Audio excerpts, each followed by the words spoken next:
Real Madrid fans നിങ്ങളെ കളിയാക്കാൻ വേണ്ടി വന്നതല്ല, പകരം നിങ്ങളുടെ ചാവ് അറിയിക്കാൻ വേണ്ടി വന്നതാണ്. അപ്പോൾ കാര്യത്തിലേക്ക് കിടക്കാം. ഇത് നിങ്ങൾ റിയൽ മാഡ്രിഡ് ഫാൻസിന് അയച്ചു കൊടുക്കുകയാണെന്നുണ്ടെങ്കിൽ അയച്ചു കൊടുക്കുന്നതിന് തൊട്ട് മുമ്പായിട്ട് ഒരു കാര്യം ചോദിക്കണം. ജിംസന്റെ ഹെൽത്തൊക്കെ ഓക്കെ അല്ലേ എന്ന് ചോദിച്ചിട്ട് മാത്രം അയച്ചു കൊടുക്കുക കേട്ടോ. അപ്പോൾ കഴിഞ്ഞ ദിവസങ്ങളിലൊക്കെ എൻ്റെ അടുത്ത് പറയുന്നത്, എടാ ചാമ്പ്യൻസ് ലീഗ് അടിക്കണമെന്നുണ്ടെങ്കിലല്ലോ അതൊരു സംഭവമാണെന്നുള്ളത്.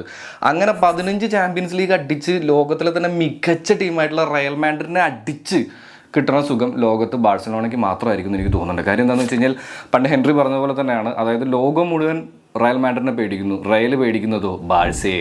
അതാണ് അതിൻ്റെ സത്യം. ആകെ എനിക്ക് വിഷമമുള്ളത് 2 പേരുടെ അടുത്താണ്. ഒന്ന് Don Carlo and the second one was Mbappe. Because എന്ത് ചെയ്തിട്ട് അങ്ങോട്ട് ഗതി പിടിക്കണമല്ലോ എന്നുള്ളതാണ് എംബാപ്പയുടെ ഒരു അവസ്ഥ. ഹാട്രിക് അടിച്ചെങ്കിലും വിജയം ആമ്പിള്ളേർ കൊണ്ടുപോയി എന്നുള്ളതാണ്. പിള്ളേരെ കാര്യമില്ല.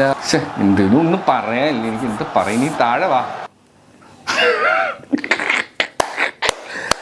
ഇന്റർ മാഡ്രിഡ് അല്ലടാ, ഇന്റർ മിലാൻ ആയിരുന്നു എന്നുള്ള കാര്യമെങ്കിലും ഓർക്കണ്ടേ. Line cut